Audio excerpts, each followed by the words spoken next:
बच्चों, मैं प्रभाकर सर फिर से आप सभी के इस YouTube चैनल पे स्वागत करता हूं। बच्चों, अभी जो सेशन है वो है जूनियर इंग्लिश ट्रांसलेशन का। बच्चों, जूनियर इंग्लिश ट्रांसलेशन में अभी हम लोग जो पढ़ रहे हैं वो है use of infinitive with verb to have, जिसके अंतर्गत बच्चों हमें 3 टॉपिक्स पढ़ना था। Use of have has present tense जो समाप्त हो चुका है बच्चों, नियम और उसके एक्सरसाइज। दूसरा है बच्चों पास्ट टेंस हैड का प्रयोग विद इन्फिनिटिव के साथ। तो बच्चों आज इसका हमें नियम पढ़ना है। आप लोग बने रहे वीडियो के साथ लगातार, और बच्चों स्किप मत करिएगा, नहीं तो आपको बहुमूल्य जो नियम पढ़ा रहे हैं वो नहीं समझ पाइएगा। तो बच्चों आइए हम क्लास को शुरू करते हैं। उससे पहले बच्चों मैं बता देता हूं आप सभी से कि यह बच्चों जो आप देख रहे हैं गुरु पब्लिक स्कूल 55 के YouTube चैनल पर, बच्चों ये जो अभी सेशन हम लोग शुरू किए हैं वो ट्रांसलेशन से संबंधित है।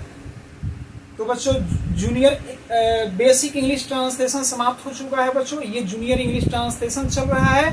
और इसके समाप्ति के बाद बच्चों हम लोग शुरू करेंगे टेंस। टेंस से संबंधित बच्चों जितने भी नियम है सभी को पढ़ेंगे, ठीक है ना, पूरे उसको बृहत रूप में। हमें उम्मीद है कि बच्चों लगभग 200 से 250 नियम आपको पढ़ने को मिलेगा टेंस में। वो लगभग बच्चों आपका 25-30 क्लास में खत्म होगी, याद रखिएगा। तो बच्चों आइए हम लोग चलते हैं, समय को बर्बाद नहीं करते हुए अपने चैप्टर पर ध्यान देंगे। ध्यान दीजिए बच्चों क्या कह रहा है। पास्ट टेंस, पास्ट टेंस में बच्चों हैड का प्रयोग करना है। इसके पहले बच्चों हम लोगों ने बेसिक इंग्लिश ट्रांसलेशन में भी हैड का प्रयोग पढ़ा हुआ था, जूनियर में भी बच्चों पढ़े हुए थे। लेकिन अब ये जो हैड का प्रयोग है वो पिछले अनुवाद के भांति नहीं है, ये बच्चों थोड़ा सा अलग रूप से है, ठीक है ना। इस हैड के साथ बच्चों हमें इन्फिनिटिव का प्रयोग करना है। आप कहोगे कि सर इन्फिनिटिव क्या होता है, तो आप ध्यान देंगे यहाँ पे। इन्फिनिटिव का मतलब होता है 2 + V1, यानी हैड के साथ बच्चों लगाना है। तो आखिर हम हैड के साथ 2 + V1 कैसे लगाएंगे, उसका मायने मतलब क्या होगा, उसके अर्थ में क्या परिवर्तन होगा बच्चों, उस पर हम फोकस करेंगे, ठीक है ना।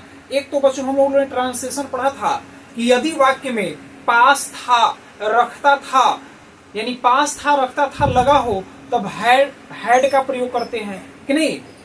तो बच्चों हमें याद रखना है कि वहां पर पास था रखता था, अब वो नहीं है। अब इसका बच्चों तरीका अलग है पहचानने का, वाक्य को देखने का, समझने का बच्चों, ठीक है ना।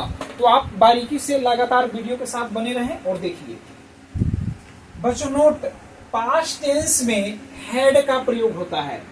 बच्चों कोई भी पूछे कि हैड का प्रयोग हम लोग किस टेंस में करते हैं, टेंस तो बच्चों 3 होते हैं, present tense, past tense, future tense. तो हैड को कहां पर करते हैं बच्चों, तो हैड को पास्ट टेंस में किया जाता है, यानी भूतकाल में, याद रखना है।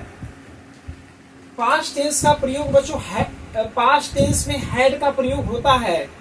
इसके साथ इन्फिनिटिव 2 + V1 का प्रयोग करना सीखे बच्चों। हम लोग तो हैड का प्रयोग बच्चों पास्ट टेंस में करेंगे, और जब इसके साथ इन्फिनिटिव यानी 2 + V1 का बच्चों प्रयोग करेंगे तो वो किस प्रकार प्रयोग करेंगे याद रखना है, उसी तरीका को बच्चों सीखना है हमें, ठीक है। चलिए नोट, हैड प्लस इन्फिनिटिव यानी 2 + V1, had plus infinitive, had के बाद बच्चों अगर इन्फिनिटिव, और इन्फिनिटिव क्या होता है बच्चों 2 + V1। अगर हैड के बाद बच्चों 2 + V1 के प्रयोग से अनिवार्यता, आवश्यकता या बाध्यता का बोध होता है बच्चों, ठीक है ना। जब हैड में हम लोग 2 + V1 बच्चों मिला देते हैं तो मेरा वाक्य कैसा हो जाता है, तो या तो वह आवश्यकता को बतलाएगा, ठीक है ना, यहाँ पर अनिवार्यता को बताएगा बच्चों, या बाध्यता को बतलाएगा। लेकिन ये जो कार्य है बच्चों वो बीता हुआ कार्य को बतलाएगा, यानी पास्ट टेंस वाला, प्रेजेंट वाला नहीं। जिसमें हम लोग हैव हैज के साथ 2 + V1 लगाते थे वो प्रेजेंट टेंस था, और ये बच्चों हैड के साथ हम लोग 2 लगा रहे हैं, मतलब ये पास्ट टेंस को दर्शा रहा है, ठीक है ना। देखिए बच्चों पहचान, इसमें जो भी बच्चों ट्रांसलेशन आएंगे उनको आप पहचानिएगा कैसे। तो बच्चों पहचानने के लिए है यदि वाक्य में कर्ता के बाद, किसके बाद बच्चों, कर्ता के बाद, सब्जेक्ट के बाद क्रिया, कर्ता के बाद बच्चों क्या चीज का प्रयोग हो जाए, क्रिया। तो बच्चों कर्ता के बाद क्रिया, कर्ता के बाद क्या होना चाहिए बच्चों, क्रिया। और तथा क्रिया के बाद, क्रिया के साथ देखिए बच्चों, क्रिया के साथ क्या क्या लगा हो, आप सभी को बच्चों ध्यान देना है कि किसी वाक्य में शुरू में बच्चों सब्जेक्ट यानी कर्ता आएगा और कर्ता के बाद बच्चों क्रिया का प्रयोग होगा।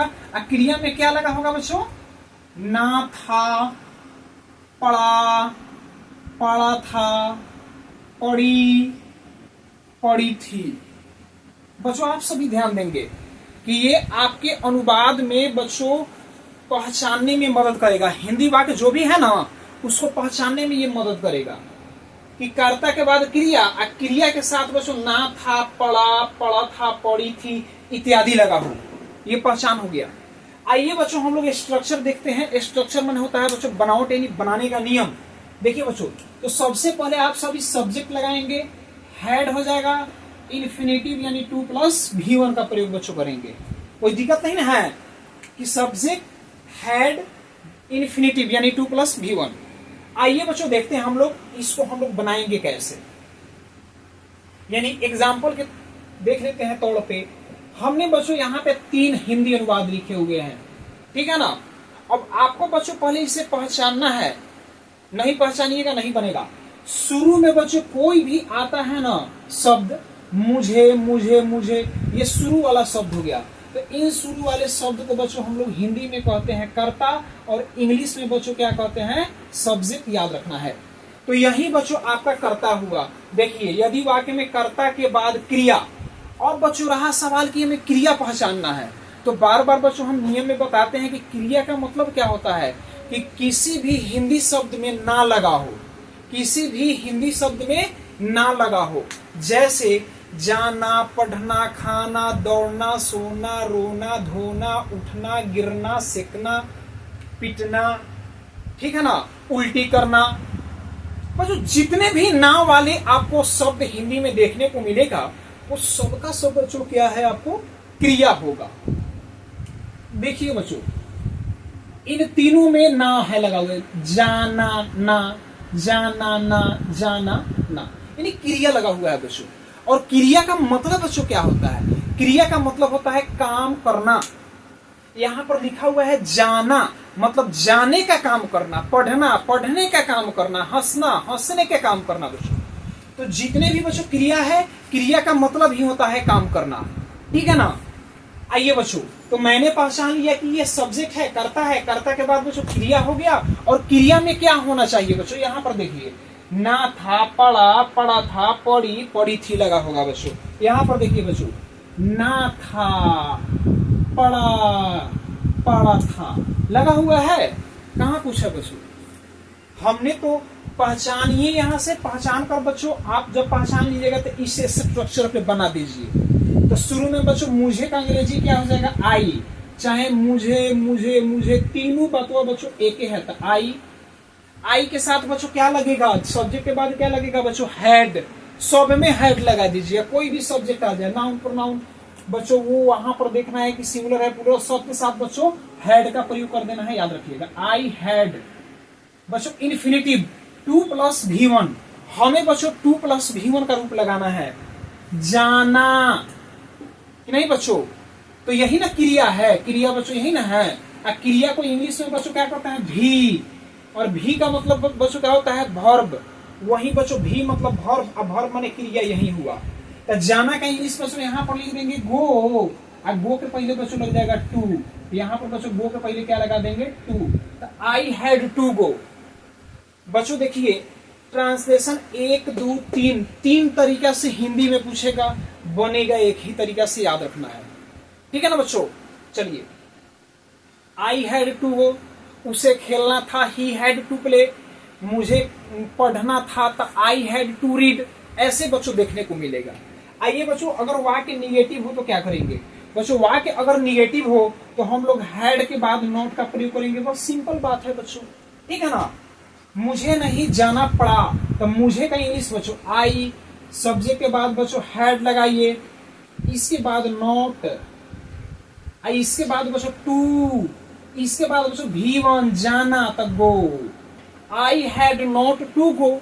अब बच्चों देखिए यशु क्वेश्चन आ गया, तो शुरू में हैड, अगर किसी भी ट्रांसलेशन के हिंदी अनुवाद में बच्चों क्या शुरू में लगा हो तो बच्चों हम लोग क्रिया को शुरू में लगाते हैं। तो यही ना हैड मेरा क्रिया है, देखिए हैड, तो बच्चों क्या के जगह पर हैड, सब्जेक्ट मुझे का इंग्लिश आई, नहीं बच्चों नॉट, तो यहां पर देखिए नहीं इसमें है, नहीं है, तो बच्चों यहां पर अगर नहीं रहता तो अब नॉट लिखते, अगर नहीं इसमें नहीं लगा है तो नॉट मत लिखिएगा। टू, तो टू लगाइए। V1, तो जाना का इंग्लिश में क्या हो जाएगा गो, हैड आई टू गो, अंत में प्रश्नवाचक चिन्ह बन गया बच्चों। आपको ऐसे ही बच्चों एक्सरसाइज बनाकर लाना है, ट्रांसलेशन बनाकर लाना है, ठीक है ना। देख लीजिए, समझिए बच्चों, और इसके बाद हम लोग क्या करेंगे कि एक्सरसाइज को मिलाएंगे। तब तक के लिए बच्चों धन्यवाद, मिलते हैं अगले वीडियो के साथ। बच्चों अब हम लोग फ्यूचर टेंस के इसके एक्सरसाइज को लेकर मिलेंगे, ठीक है ना। बच्चों आप सभी जानते हैं कि हमें बच्चों एक एक करके पूरे टॉपिक्स को बनाना है, पूरे क्लियर करना है। आप सभी बच्चे इस वीडियो को शेयर करें, लाइक करें, सब्सक्राइब करें, ठीक है ना। धन्यवाद, राम राम।